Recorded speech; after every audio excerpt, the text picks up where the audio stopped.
হর হর মহাদেব, জয় শ্রী কেদার। তো ভক্তরা প্রায় 60 কিলোমিটার সাইকেল চালিয়ে এখন আমরা বিহারে পৌঁছালাম। আর পৌঁছে এই চায়ের দোকানে দাঁড়িয়েছি। এই চায়ের দোকানে এই শ্রী বীর তেজা হোটেলে আমরা দাঁড়িয়েছি। আর এই চায়ের দোকানে কাকা আমাদেরকে সেবা দিল, চা খাওয়ালো। আর এখনও আমরা প্রায় 25-30 কিলোমিটার এখন সাইকেল চালাবো, কারণ আমরা প্রায় ওইদিকে অনেকটাই পিছিয়ে ছিলাম। যতটা এগিয়ে পারা যায়, এখনও প্রায় কাশী বিশ্বনাথ আমাদের প্রায় বাকি। এখনও 260 কিলোমিটার, 260 কিলোমিটারটা যত তাড়াতাড়ি সম্ভব আমরা পৌঁছাতে পারি, কারণ ওদিকে প্রায় আমরা অনেক লেটে চলেছি, কারণ অনেক চড়াই পার করেছি অনেক। আর একটু আগে আমরা এই চৌপাড়ান জঙ্গলটা পার করলাম। চৌপাড়ান জঙ্গলটা প্রায় তিন কিলোমিটার মতন পুরো একদম ডাউন।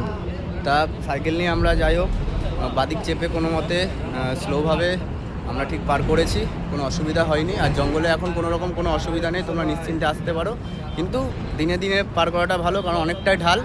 তো ভক্তরা, তোমরা আমাদের পরবর্তী আর যারা আসবে, কোনো অসুবিধা নেই চৌপাড়ান জঙ্গল পার করতে। আর মোটামুটি আমরা এখন আরও 20-25 কিলোমিটার চালিয়ে দাঁড়িয়ে তারপর আজকে রেস্ট নিয়ে আবার কালকে যত তাড়াতাড়ি সম্ভব বেরাবো, কারণ আমাদেরকে এখনও বহুত পথ বাকি আছে। হর হর মহাদেব, জয় শ্রী কেদার।